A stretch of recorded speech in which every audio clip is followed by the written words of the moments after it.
Hi, I'm Carly Levin with the Legal Tech Fund. We are meeting with all of our advisory board members to hear what's on their mind ahead of the 2026 TLTF Summit. Today, I'm chatting with Keith Maziarek. Thank you so much for joining. Tell us, how did you get into this world of legal tech and where are you focused now? Yeah.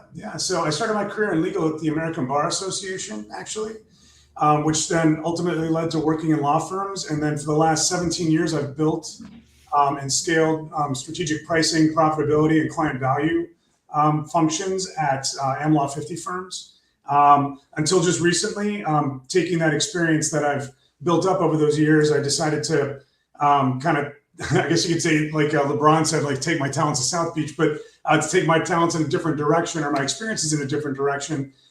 So I've been, working on doing advisory and consulting work for mostly law firms, but also a couple legal departments, and working a little bit with some legal tech companies as well.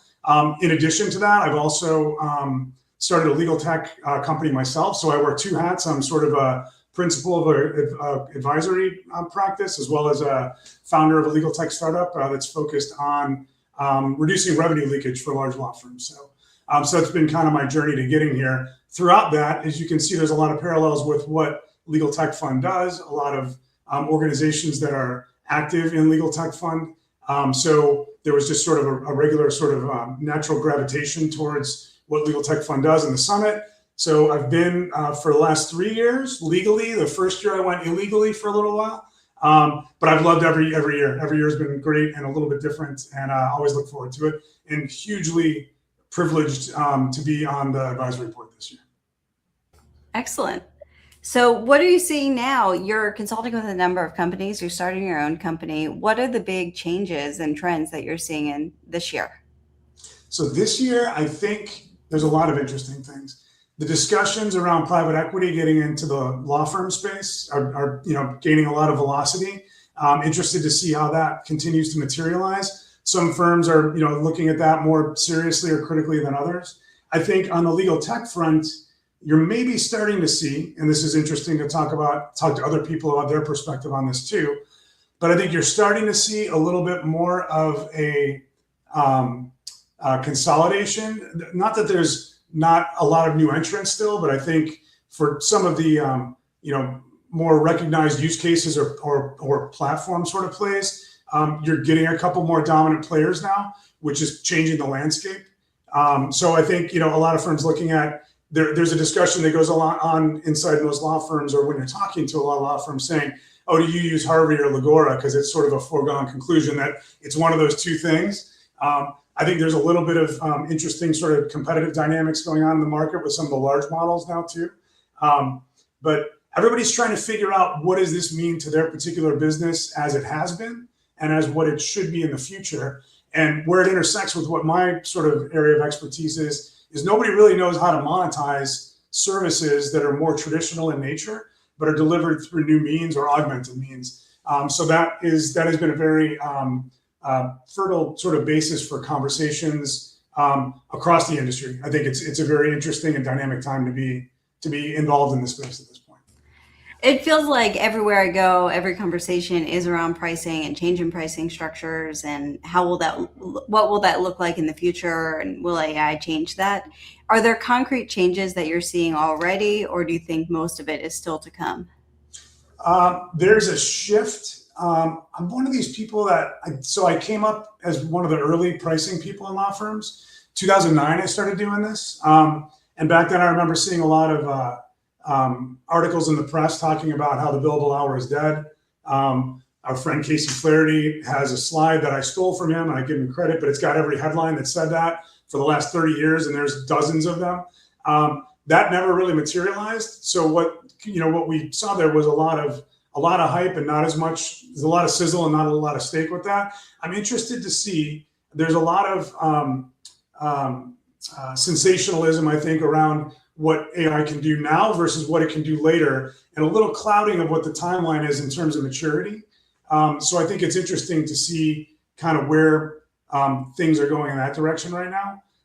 And because of those things, there is not a maturity yet in how we price or monetize or commercialize services like that, right? There's a couple different ways of looking at it. how do we do what we've always been doing, but in more efficient or more robust ways? And then what are all the new possibilities that we can potentially develop now, given some of these new capabilities that we were constrained from doing before? Neither of those is mature. Neither of those is completely built out. And it's an ongoing conversation that just keeps evolving. So that's what kind of keeps it interesting and exhausting and interesting at the same time. What I'm seeing now is you're getting a little bit more of a move towards fixed fees for some types of services that are augmented by AI, but a lot of it's hybrid. And then you're getting a little bit more pressure or tension around billable hours, but like it or not, it is still sort of the operating system of the legal industry. It makes a lot of sense for it not to be, but the analogy I always use on why it sort of persists is, it makes a lot of sense for the United States to be on the metric system too. Why don't we do it? Just really hard to make that shift, and it's hard to get everybody to do it at the same time. And I think it's sort of similar dimensions with getting off the billable hour. So people are open to having conversations, and a lot of it comes down to what am I actually buying versus how are you doing what needs to be done. And I think that's a big shift, an evolution in the conversation that is still underway and still pretty nascent, I would say.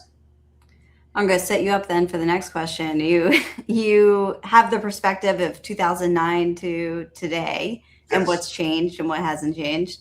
If you think about today, 15 years in the future, 2040, 2041, what do you think this will look like? How much change do you think will happen if you go that far into the future? That's a great question. What I think is interesting is, I use this analogy a lot. There's a lot of parallels to what's happening now with AI and legal tech in general, and data, I would say. I like to include data in that.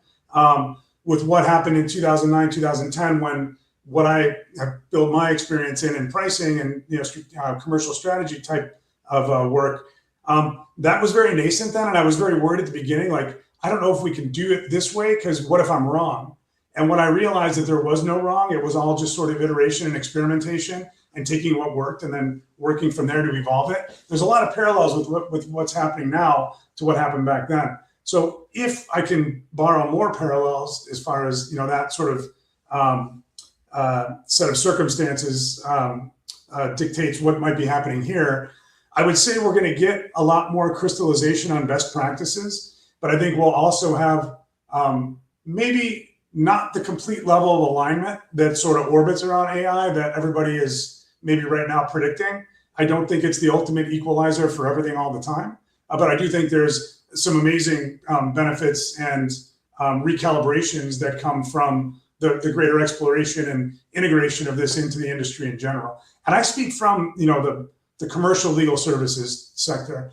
One of the things I love about Legal Tech Summit is I get exposed to all the stuff that's not just in the world that I've grown up in, right? So anything that's, for the private, private citizens, like people out there in the public, like consumer market for legal services, access to justice, all these other sort of dimensions of the market that I don't work in a very, at a deep level, but always hold a lot of very fascinating sort of innovations and new ways of looking at them. That's one of the things I love about the Startup Showcase. I'm sorry if I'm jumping ahead to your other questions, but I love going to Startup Showcase because I get to learn all these things and I'm exposed to needs that I didn't know were needs. And I'm like, that's a pretty sharp solution right there. So anyway, I think there's a lot of things happening in the world, and I only speak from sort of the commercial side of things, but it's interesting to see. So. You did jump ahead. What I really liked there was there is no wrong, that you just keep iterating and figuring it out. And I think that's a perfect way to talk about what's happening now. Yeah. What are you looking forward to at the summit? What are you excited for this year? And for anyone who hasn't attended before, what recommendations do you have for them? Totally. So I'm looking forward this year to more of what I've loved in the past. And then just next level, like obviously the contemporary conversations, because things do change so fast. So what I'm looking forward to this year is, again, I will use sort of the Startup Showcase. I always enjoy going to those. I actually applied. We'll see if I get in for my new startup. But so that'll be a whole nother experience for me, a new experience to present during that if I get the opportunity. But I do love going to that to be exposed to all these new things that are going on in different aspects of the sector. one of the other things I love is just going to see programming that is not as directly correlated or aligned with the things I talk about every day all the time. There's tangentially related, but it helps broaden my perspectives when I hear from people in other, I'd say corners of the industry or other levels of the industry that I don't have as much normal sort of interaction with. To hear their perspectives on things in the substantive sessions is really great. And then the last thing, and these are going to mirror a lot what I'd say, people should look forward to, or make sure they're trying to take advantage of at this year's event if they go, is just the networking opportunity. So what I thought was really cool the first time I attended was it reminded me a lot of business school, because in business school, people were very open and they would walk around with genuine curiosity and sort of openness on, oh, what's your about? What do you do? Like, where are you coming from? Oh, that's interesting. I never thought about it. Okay, cool. Yeah, well, I do this. And there's a lot of that sort of same environment or vibe at Legal Tech Fund Summit. So I've always enjoyed that element of it. Just people come up to you from different, people in finance, people in development, other founders, people on the law firm, client side, every sort of faction that exists in this ecosystem. You've got all of them in one place, and everybody's super open to come and talk to you and introduce themselves and tell them what they're doing, or tell you what they're doing, and ask about, kind of where you're at. And a lot of great connections are made that way. So I love that sort of openness and sort of curiosity that is just sort of a fundamental piece of what the environment's like. And I can go ahead. Sorry. Oh, no, I like that and couldn't agree more. And I think one of the things that the team's focused on is making sure everyone's open and wants to help each other. Definitely. Who's attending. Definitely. Yeah, that's great. And those are the things, not coincidentally, that I would recommend people be open to. Like, if you attend, and I'm guilty of this too. I go to some other conferences, and I tend to be an extrovert, or people think of me that way. But I don't walk into a room full of strangers and just start up conversations. I kind of need to find like a little bit of safety, or not safety, but like I have to find a little bit of stability first and go, okay, like get my bearings. Don't spend too much time being, bashful, I would say, in this environment. Go up and talk to people, engage in conversations. Nobody gets offended if there's a group of people hanging around talking and you walk up and start listening or whatever. It's all good. So make sure to take advantage of that. And then go see programs that aren't directly related only to what you do every day.